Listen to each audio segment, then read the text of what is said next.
तो नमस्कार, GK study point with clear concept की ऑनलाइन क्लासेज में आपका स्वागत है। दोस्तों, आज की इस क्लास में हम बात करने वाले हैं पाषाण काल के बारे में। जैसा दोस्तों आपको पता होगा, हमारे चैनल पर हम इतिहास की नियमित क्लासेज चला रहे हैं।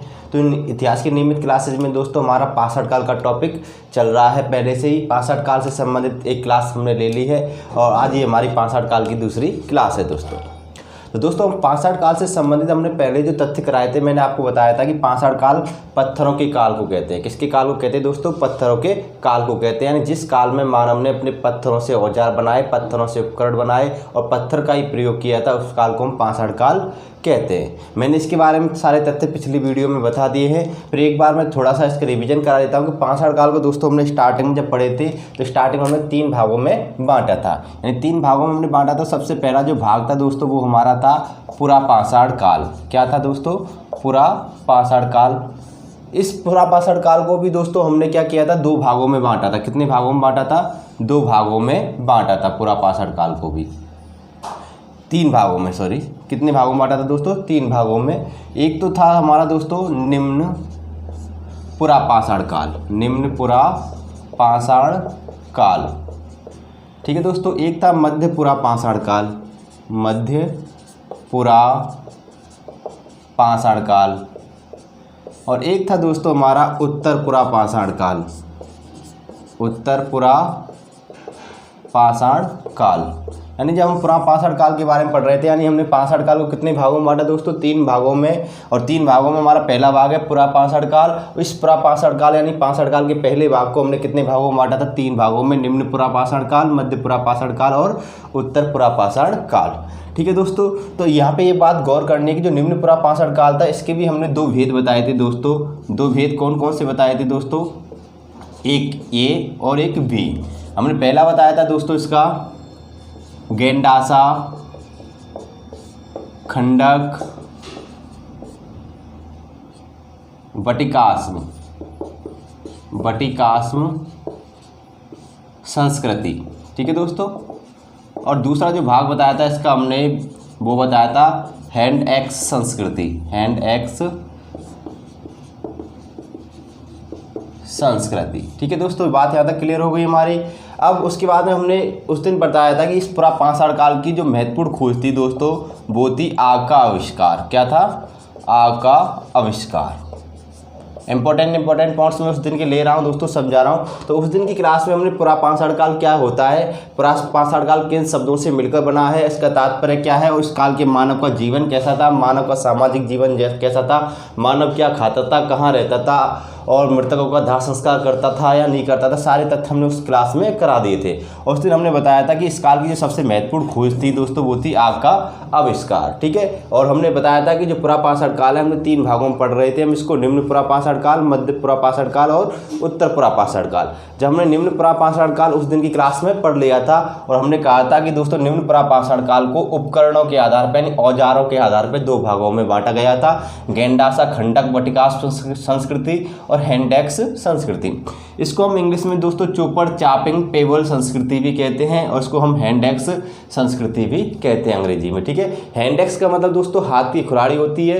गेंडासा का मतलब दोस्तों ऐसा होता है जो वटिकाश्म होता है जिसके हम 2 धार। अब आपको मैं यहाँ पे एक बार और बता देता हूँ। वटिकाश्म सबसे पहले हमने बताया था आपको दोस्तों कि वटिकाश्म क्या होता है, कि वटिकाश्म जो नदी के पानी के बहाव से, पानी के बहाव से बने चिकने पत्थरों को हम क्या कहते थे दोस्तों?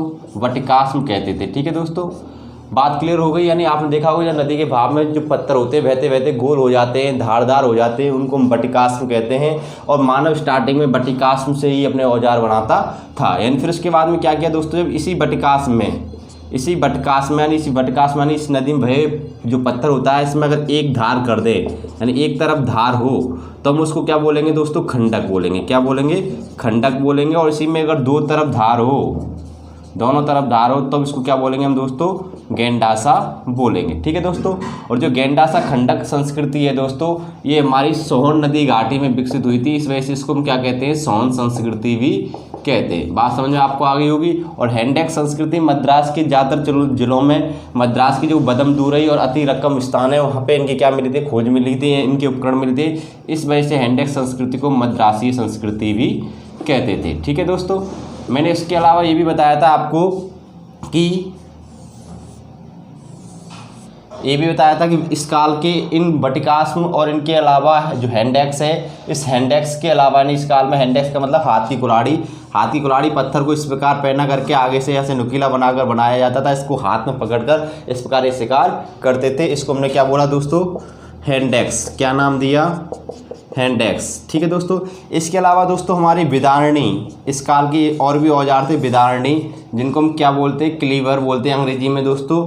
और ये विदारणी क्या होती थी दोस्तों, एक तरफ इसमें पत्थर इस प्रकार लंबा होता था, इसमें एक तरफ धार होती थी, क्या होती थी, एक तरफ पत्थर में धार होती थी यहाँ पर, और इससे क्या किसी खाल को काटने में या पेड़ की छाल काटने में उपयोग किया जाता था। एक और उपकरण मैंने इस काल का उस दिन बताया था दोस्तों, खुरचनी।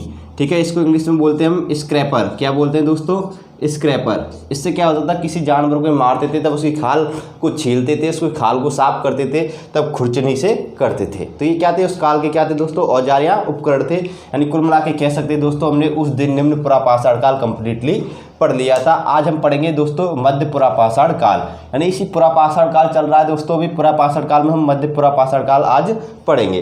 अब दोस्तों मैं मध्य पुरापाषाण काल की बात करूँ, इनके छोटे छोटे तथ्य हैं, मैं इनको यहाँ पे समझा देता हूँ आपको। देखिए दोस्तों, जो मध्य पुरापाषाण काल है दोस्तों, इसकी बात करें तो यानी जो हमारा निम्न पुरापाषाण काल था, इसको हम फलक संस्कृति कहते हैं। क्या कहते हैं दोस्तों, फलक संस्कृति। फलक संस्कृति को दोस्तों क्या कहते हैं इंग्लिश में, ब्लेड कल्चर। यानी कुल मिला के कह सकते हैं कि इस काल में मानव पत्थरों के बटिकास्म का प्रयोग करता था, इसी वजह से इनको क्या कहते थे, हम ब्लेड कल्चर कहते थे। इसी काल में मानव क्या करता था, बटिकास्म जो गोल पत्थर होते थे उनको पहना करके प्रयोग करता था, इस वजह से इनको क्या कहते हैं, ब्लेड। यानी ब्लेड क्या होता है, पहना होता है, इस वजह से इसको हम फलक संस्कृति कहते हैं। हम बात कर रहे हैं अब मध्य पुरापाषाण काल की, यानी हम आज से जो हमारी क्लास स्टार्ट होगी मेन रूप से वो यहाँ से स्टार्ट होगी। हमने उस दिन मध्य पुरापाषाण काल से छोड़ा था दोस्तों। यहाँ तक हमने समझाने के लिए आपको ये सारे तथ्य बताए स्टार्टिंग से। अब देखो दोस्तों, जो मध्य पुरापाषाण काल के बारे में अगर हम बात करें कि मध्य पुरापाषाण काल क्या है दोस्तों, देखिए मध्य पुरापाषाण काल में क्या हुआ, मानव ने ज़्यादातर अपने जो औजार थे वो सल्क से बनाए थे। किससे बनाए थे, सल्क से बनाए थे। मानव ने अपने ज़्यादातर औजार सल्क से बनाए, इस वजह से इस काल को हम क्या कहते हैं, सल्क संस्कृति कहते हैं। मध्य पुरापाषाण काल को हम क्या कहते हैं दोस्तों, सल्क संस्कृति कहते हैं। सल्क संस्कृति को इंग्लिश में हम बोलते हैं दोस्तों फ्लैग कल्चर। क्या बोलते हैं, फ्लैग कल्चर बोलते हैं। बात समझ में आपको आ गई होगी दोस्तों, सल्क संस्कृति। अब आपके मन में आ रहा होगा दोस्तों कि इस काल में मानव ने सबसे ज़्यादा किससे अपने औजार बनाए थे, सल्क से बनाए थे, इस वजह से मध्य पुरापाषाण काल को हम क्या बोलते हैं दोस्तों, सल्क संस्कृति कहते हैं। अब ये सल्क क्या होते हैं दोस्तों, मैं आपको बता देता हूँ। मान चलो ये पत्थर का टुकड़ा है, इसको हमने क्या किया, टुकड़े कर दिए, इसको तोड़ा।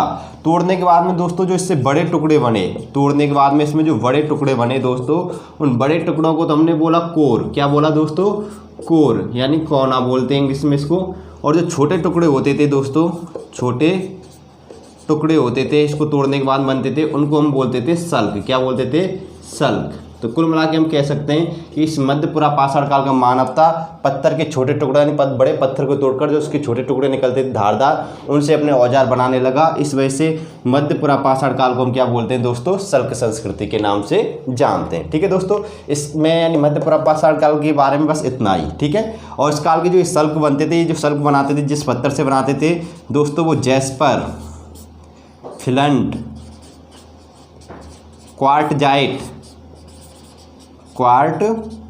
जिसको हम चकमक पत्थर भी कहते हैं, इन बहुमूल पत्थरों से क्या करते थे, अपने औजार बनाते थे। ठीक है दोस्तों, बात यहाँ तक क्लियर हो गई। अब बात करेंगे हम उत्तर पुरापाषाण काल की।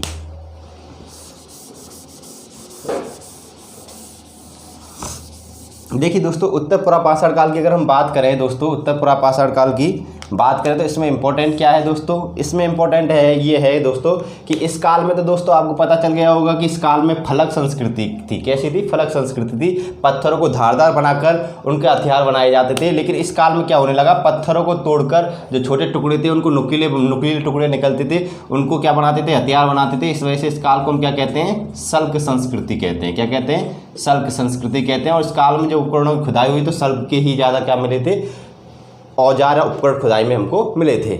लेकिन उत्तर पुरापाषाण काल की बात करें दोस्तों तो इस काल में फलक संस्कृति यानी फलक यानी ब्लेड के भी क्या थे दोस्तों, और उपकरण प्रधानतः मिले और शल्क के भी उपकरण प्रधानतः मिले थे दोस्तों। इस वजह से इस संस्कृति को हमने क्या नाम दिया, शल्क फलक संस्कृति नाम दिया। यानी इस संस्कृति को हम क्या कहते हैं, शल्क फलक संस्कृति।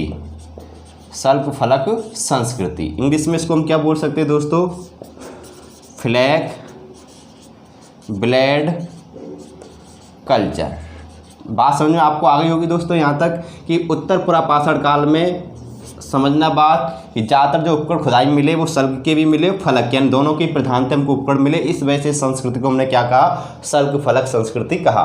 फलक आप समझ गए होंगे, पत्थर के टुकड़े को धारदार बनाना। शल्क का मतलब पत्थर के टुकड़े कर जो छोटे नुकीले टुकड़े निकलते थे उनको शल्क बोलते थे, उनसे औजार बनाना। बात समझ में आपको आ गई होगी यहाँ तक दोस्तों ये शल्क फलक संस्कृति क्या है। अब देखिए दोस्तों हमारे एग्जाम्स में जैसे जो स्टूडेंट्स बड़ी तैयारी कर रहे हो, UPPCS की तैयारी कर रहे हो या UPSC की तैयारी कर रहे हो या फर्स्ट ग्रेड के लेवल की कोई भी तैयारी कर रहे हो दोस्तों, उनमें ये क्वेश्चंस पूछे जाते हैं। क्वेश्चंस ये पूछा जाता है यहाँ से कि गैंडासा खंडक वटिकाश्म संस्कृति, इसको इंग्लिश में बोलते हैं चोपर चापिंग पेवुल संस्कृति। चोपर चापिंग पेवुल संस्कृति। डिटेल से पढ़ना हो तो पिछली वीडियो में आप जाके इनके बारे में डिटेल देख सकते हैं।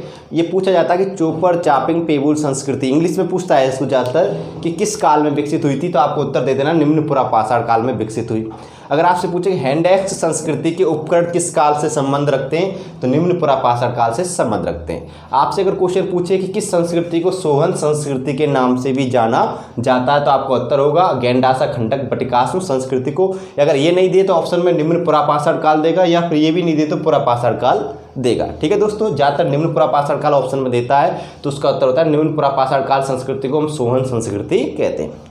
दूसरी बात है कि हैंडेक्स संस्कृति को भी हम क्या बोलते हैं, मद्रासी संस्कृति बोलते हैं, क्योंकि मद्रास के बदम दुरई और अतीर पक्कम नामक स्थान से हैंडेक्स यानी हस्त कुठार, इसको हम इंग्लिश हिंदी में क्या बोलते हैं दोस्तों, हस्त कुठार यानी हाथ की कुल्हाड़ी के उपकरण मिले थे। इस वजह से इसको मद्रासी संस्कृति कहते हैं। अब आपसे अगर क्वेश्चन पूछे कि फलक संस्कृति कहा जाता है, तो आपका उत्तर होगा निम्न पुरापाषाण काल को। आपसे अगर क्वेश्चन पूछे शल्क संस्कृति कहा जाता है, मध्य पुरापाषाण काल को। अगर आपसे क्वेश्चन पूछे कि शल्क फलक संस्कृति किसे कहा जाता है, उत्तर पुरापाषाण काल संस्कृति को। दोस्तों बहुत ही इंपॉर्टेंट क्वेश्चंस बने हैं, यहाँ से बहुत सारे क्वेश्चंस इंपॉर्टेंट बन रहे हैं। बिल्कुल लेटेस्ट क्वेश्चन है दोस्तों, आपको अच्छे से इनको रिविजन करना, अच्छे से इनके नोट्स बनाने।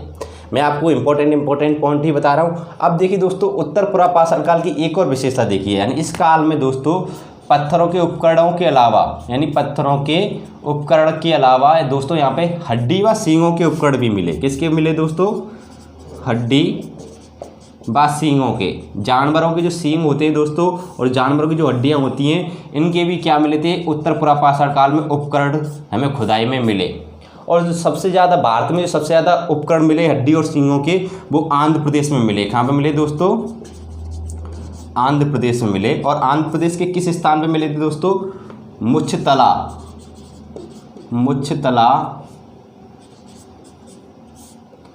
चिंतामनुगावी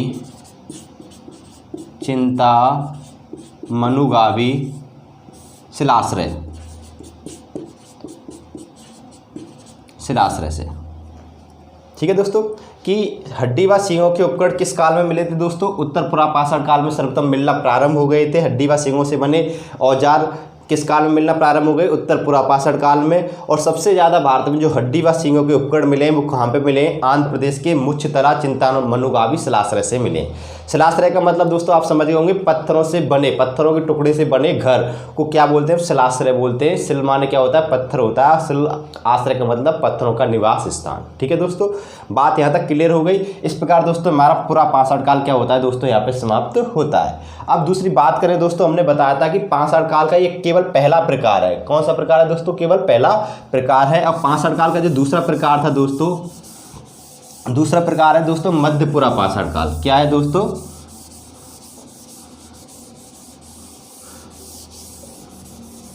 पाषाण काल का जो दूसरा प्रकार दोस्तों, यानी ये तो हमारा पहला पुरस्कार क्या हो गया, पहला प्रकार हो गया।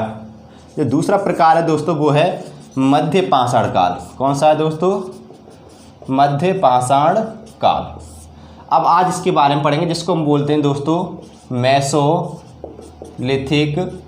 एज। ठीक है दोस्तों। और तीसरा जो हमारा प्रकार है दोस्तों वो है नव पाषाण काल। क्या है दोस्तों? नव पाषाण काल। बात समझना, इसको हम इंग्लिश में बोलते हैं नियोलिथिक एज। अब आगे की क्लास में हम इसके बारे में पढ़ेंगे पहले, फिर इसके बारे में पढ़ेंगे। पर उससे पहले यानी इस दूसरे भाग का यानी मध्य पाषाण काल को पढ़ने से पहले दोस्तों मैं आपको इस पुरा पाषाण काल से संबंधित महत्वपूर्ण खोजों के बारे में बताऊंगा, जो पेपर में बहुत ज़्यादा पूछी जाती हैं। बड़ी बड़ी एग्जाम्स हो, चाहे यूपीपीसीएस की हो, चाहे यूपीएससी की हो, चाहे एसएससी की हो, उनमें चाहे रेलवे की हो, रेलवे में बहुत पूछे जाते हैं दोस्तों इनकी खोजें। जो पुरा पाषाण काल की खोज है दोस्तों, 4 खोजें मैं आपको बहुत महत्वपूर्ण तरीके से बताऊंगा और बहुत इंपॉर्टेंट हैं दोस्तों, वो बहुत ज़्यादा पेपर में पूछी जाती हैं। फिर उसके बाद हम मध्य पाषाण काल पढ़ेंगे दोस्तों। ठीक है, तो सबसे पहले हम पढ़ेंगे नेक्स्ट, इसके बाद में अगला पॉइंट है हमारा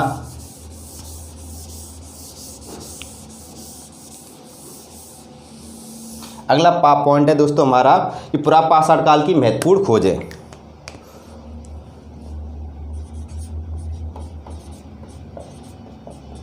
पुरा पाषाण काल की महत्वपूर्ण खोजें।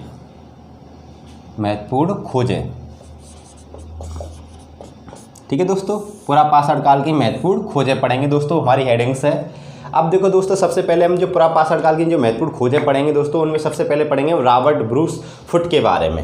हमारे इस पुरा पाषाण काल की महत्वपूर्ण खोजों में सबसे पहले जिस व्यक्ति का नाम निकल के आता है वो नाम निकल के आता है रॉबर्ट ब्रूस फुट।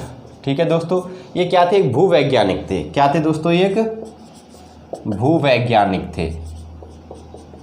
ठीक है दोस्तों, बात समझना इनके बारे में। इंपॉर्टेंट पॉइंट्स मैं आपको बता देता हूँ। इंपॉर्टेंट पॉइंट्स कौन कौन से हैं दोस्तों?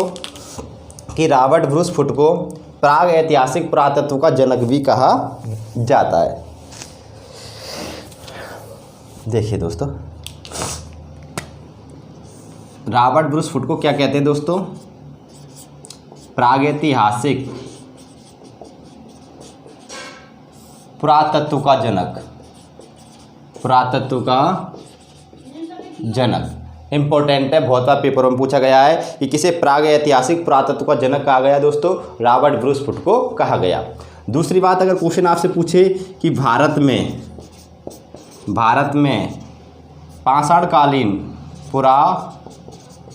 पाषाणकालीन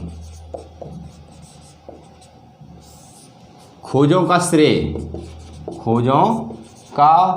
श्रेय किसे दिया जाता है? तो आपको याद रखना दोस्तों, रॉबर्ट ब्रूस फुट को दिया जाता है। अब इन्होंने खोज क्या की थी दोस्तों? कि इन्होंने दोस्तों 13 मई 1863 ईस्वी की बात थी दोस्तों।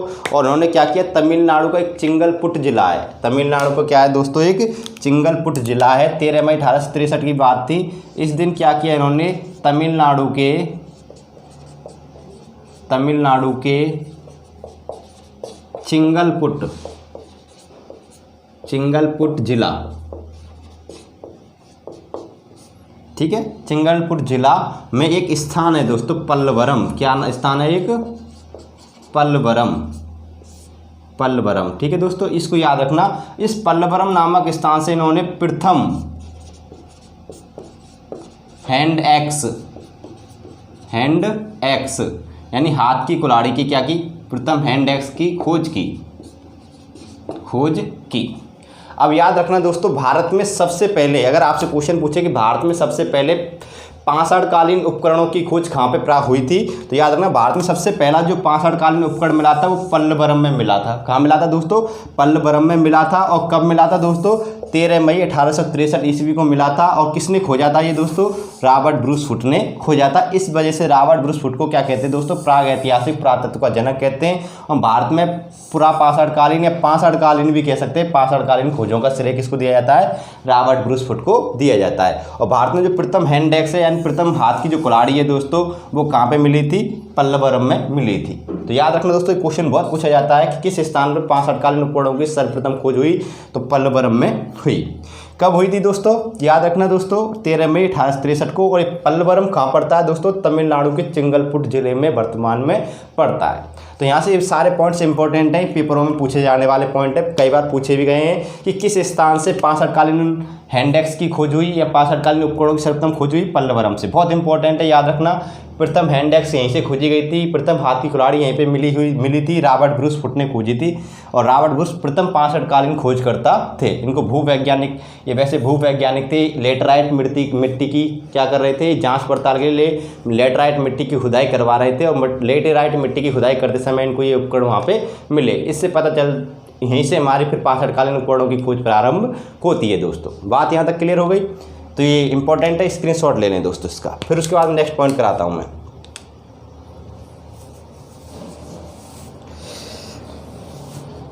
देखिए दोस्तों, नेक्स्ट इसके बाद जो नाम आता है दोस्तों, वो हमारा नाम आता है अरुण सोनकिया का। किसका नाम आता है, अरुण सोनकिया का नाम आता है। देखिए अरुण सोनकिया की बात करें दोस्तों हम,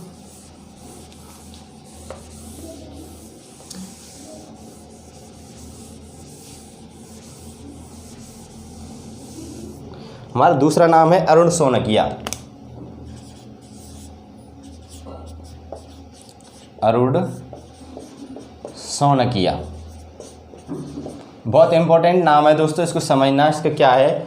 हाँ दोस्तों, एक और चीज़ मैं बताता हूँ कि अभी बात कर रहा था मैं पल्लवरम की, क्या किसकी बात कर रहा था, पल्लवरम की बात कर रहा था दोस्तों।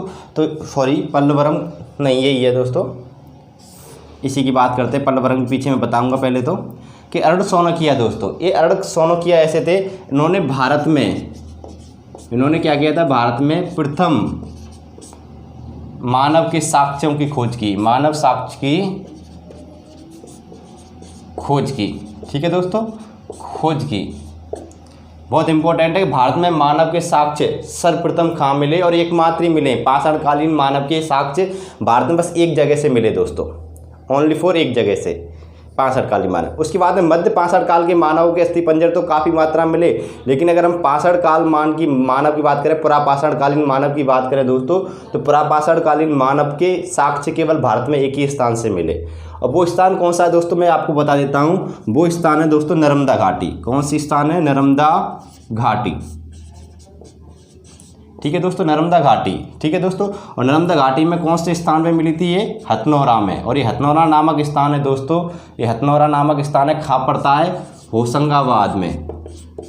होशंगाबाद मध्य प्रदेश में पड़ता है। बात समझना दोस्तों कि मध्य प्रदेश के होशंगाबाद जिले के हथनौरा नामक स्थान पर नर्मदा घाटी में, कहाँ पे, नर्मदा घाटी की खुदाई में प्रथम मानव के साक्ष्य मिले थे। और इसकी जो खुदाई कर रहा था, कौन कर रहा था, अरुण सोनकिया कर रहा था। और ये खुदाई कब हुई थी दोस्तों, 1982 में इसकी खोज हुई थी। और 1982 में खुदाई पे क्या मिला था दोस्तों, मानव कपाल मिला था। क्या मिला था दोस्तों, मानव कपाल। कपाल की बात करें, खोपड़ी, यानी एक मानव की खोपड़ी खुदाई में मिली। और वो खोपड़ी थी किस मानव की थी, वो मादा मानव की थी। किसकी थी दोस्तों, मादा मानव की थी। और दूसरी बात करें, किस अवस्था के मानव की थी दोस्तों, होमो इरेक्टस।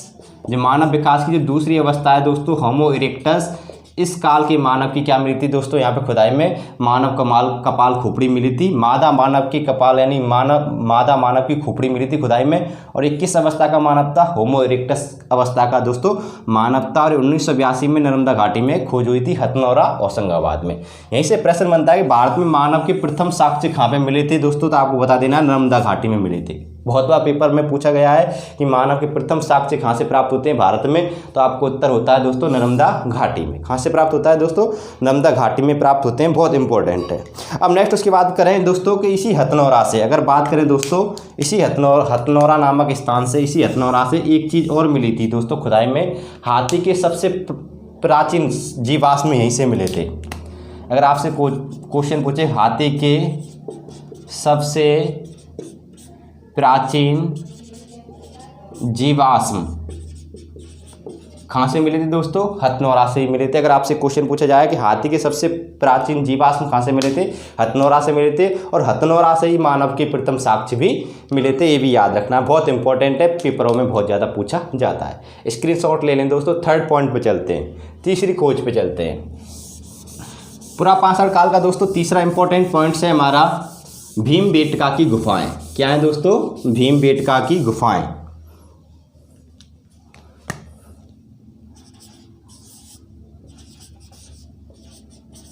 भीमबेटका की गुफाएं बहुत इंपॉर्टेंट है दोस्तों, बहुत ज़्यादा पूछा जाता है ये पॉइंट्स भीमबेटका की गुफाओं के बारे में। सबसे पहले मैं इनके एक एक पॉइंट्स क्लियर करता हूं दोस्तों। सबसे पहले तो हमें ये जानना कि है कहाँ पर है ये भीमबेटका गुफाएं। तो दोस्तों ये भीमबेटका में ही है। कहाँ पे है? एक भीमबेटका स्थान है, और ये कहाँ पड़ता है दोस्तों? रायसेन जिले में पड़ता है। रायसेन जिला, मध्य प्रदेश। ठीक है, रायसेन मध्य प्रदेश के रायसेन जिले के भीमबेटका नामक स्थान पर भीमबेटका की गुफाएं हैं। ठीक है दोस्तों, याद रखना। और इन गुफाओं की खोज 1957-58 में दोस्तों श्रीधर विष्णु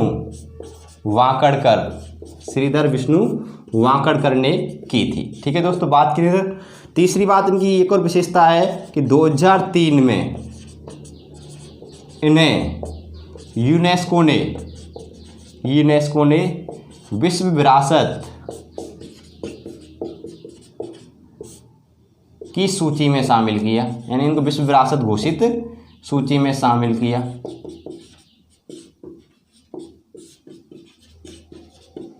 बात क्लियर हो गई दोस्तों। और चौथी जो विशेषता है कि यहाँ पे एक किस वजह से इतनी फेमस हो गई कि इनको यूनेस्को ने विश्व विरासत की सूची में शामिल कर लिया। यहाँ पे ऐसा क्या मिला था दोस्तों? तो यहाँ पे देखो दोस्तों, यहाँ पे मिले थे चित्रित प्रागैतिहासिक कालीन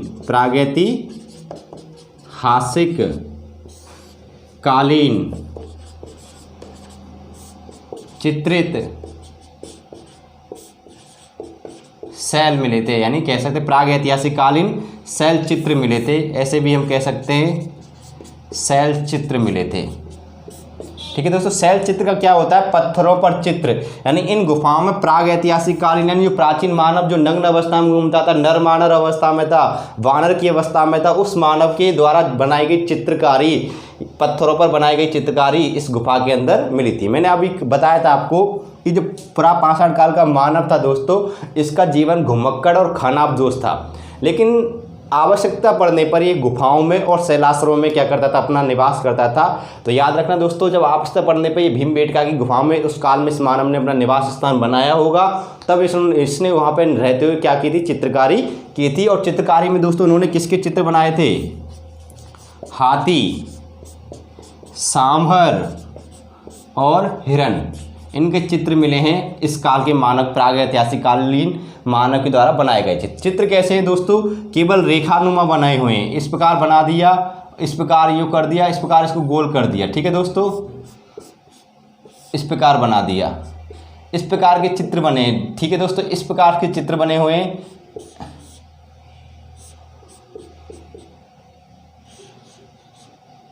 इस प्रकार के चित्र बने हुए हैं। ठीक है दोस्तों, ऐसे नहीं है कि बिल्कुल हाथी छाप दिया हो कलरफुल, ऐसे चित्र बने हुए मिले हैं। और ये किस काल के मानव द्वारा बनाए गए थे दोस्तों? प्राग ऐतिहासिक कालीन मानव द्वारा बनाए गए थे। तो यहाँ से दोस्तों ये सारे जितने भी मैंने यहाँ पे लाइनें लिखी हैं, ये सभी लाइनें पेपरों में पूछी जा चुकी हैं। पहला क्वेश्चन ये पूछा गया था कि भीमबेटका की गुफाएं कहाँ हैं? तो रायसेन मध्य प्रदेश में। दूसरा क्वेश्चन कि भीमबेटका की गुफाओं की खोज किसने की थी? श्रीधर विष्णु वाकड़कर ने, BS वाकड़कर ने की थी। कब की थी? 1957-58 में। यूनेस्को ने इन्हें विश्व विरासत सूची में कब शामिल किया? 2003 में। और सबसे ज़्यादा ये क्वेश्चन पूछा गया था कि भीमबेटका प्रसिद्ध है। भीमबेटका प्रसिद्ध है, किसके लिए प्रसिद्ध है दोस्तों? शैल चित्रों के लिए। किसके लिए? शैल चित्रों के लिए। एक बार एक क्वेश्चन पूछा गया था भीमबेटका किस काल से संबंध रखती है? तो प्राग ऐतिहासिक काल से संबंध रखती है। किस काल से संबंध रखती है दोस्तों? प्राग ऐतिहासिक काल से संबंध रखती है। भीमबेटका में किन किन जानवरों के चित्र काढ़े गए थे? हाथी, सांभर और हिरण के चित्र काढ़े गए थे। दोस्तों सारे पॉइंट्स इंपॉर्टेंट है, बड़ी एग्जाम में बहुत ज़्यादा पूछे जाते हैं। एसएससी की एग्जाम हो, रेलवे की एग्जाम्स हो, आपकी यूपी पीसीएस की एग्जाम हो, चाहे यूपीएससी की एग्जाम हो, उनमें बहुत ज़्यादा क्वेश्चन पूछे जाते हैं। आरपीएससी की एग्जाम्स में भी बहुत ज़्यादा पूछे जाते हैं। ठीक है दोस्तों, तो याद हो गया थर्ड पॉइंट्स हमारा। अब चौथी खोज की बात करते हैं दोस्तों। स्क्रीनशॉट ले लें दोस्तों।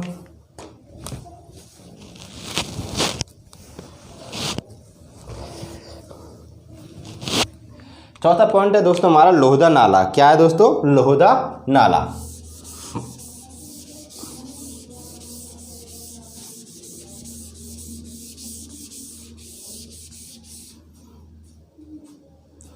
चौथी खोज हुई हमारी लोहदा नाला से। लोहदा नाला, ये लोहदा नाला कहाँ पे पड़ता है दोस्तों? मिर्ज़ापुर में। कहाँ पे स्थित है ये? मिर्ज़ापुर में है। और मिर्ज़ापुर कहाँ पड़ता है दोस्तों? इलाहाबाद यूपी में। इलाहाबाद यूपी में पड़ता है मिर्ज़ापुर। ठीक है, इलाहाबाद यूपी, इलाहाबाद के पास मिर्ज़ापुर है। इस मिर्ज़ापुर में भी एक स्थान है लोहदा नाला। ठीक है, इसके बारे में पढ़ेंगे। तो इस लोहदा नाला से क्या हुआ दोस्तों? एक मातृ देवी की, यानी क्या हुआ है दोस्तों? इससे विश्व की सबसे प्राचीन, यहाँ से क्या हुआ दोस्तों? विश्व की सबसे प्राचीन अस्थि निर्मित, अस्थि का मतलब दोस्तों हड्डी, से निर्मित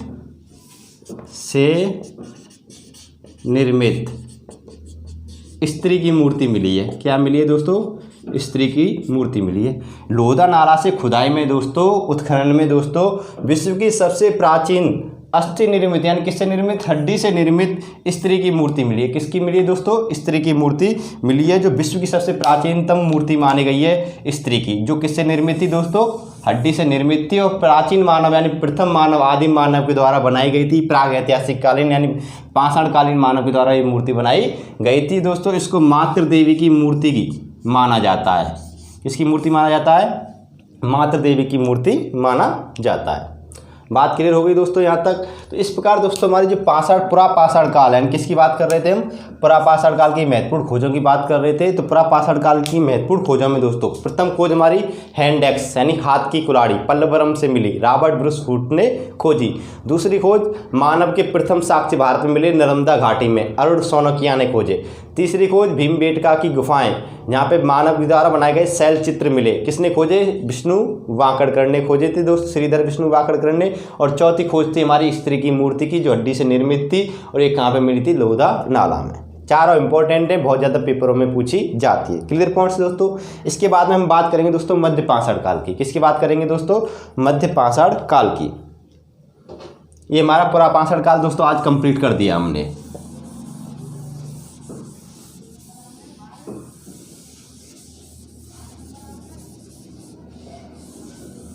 अब हमारा देखो दोस्तों पाषाण काल का, किस काल का दोस्तों? पाषाण काल का दूसरा भाग है, दूसरा प्रकार पढ़ते हैं। पाषाण काल को 3 भागों में बांटा गया है। हमारा एक भाग कंप्लीट हमने करा दिया। अब पाषाण काल का हमारा दूसरा भाग स्टार्ट होता है दोस्तों मध्य पाषाण काल। कौन सा होता है दोस्तों? मध्य पाषाण काल। ठीक है दोस्तों, जिसको हम इंग्लिश में क्या बोलते हैं? Mesolithic as. क्या बोलते हैं दोस्तों? Mesolithic as. बात कंप्लीट हो गई दोस्तों यहाँ तक, मेसोलिथिक एज। इस काल के बारे में दोस्तों हम कल की क्लास में बताएंगे। आज की क्लास में बस इतना ही। ठीक है दोस्तों, तो आज की वीडियो हमारी दोस्तों पसंद आई तो वीडियो को अवश्य लाइक करें। आज की वीडियो में दोस्तों सारे points very very important points थे। हर प्रत्येक लाइन परीक्षा में आने लायक थी, परीक्षा में आने वाली लाइन थी। ठीक है दोस्तों, तो आज की वीडियो को आप एक बार नहीं कम से कम 2 बार रिवीजन करें, क्योंकि इस क्लास में, आज की क्लास में से सारे पॉइंट्स पेपर में आए हुए पॉइंट्स थे और पेपर में के लिए वेरी वेरी इंपॉर्टेंट हैं। ठीक है दोस्तों, तो आज की वीडियो में बस इतना ही। मिलते हैं आपसे नेक्स्ट अगली क्लास में, तब तक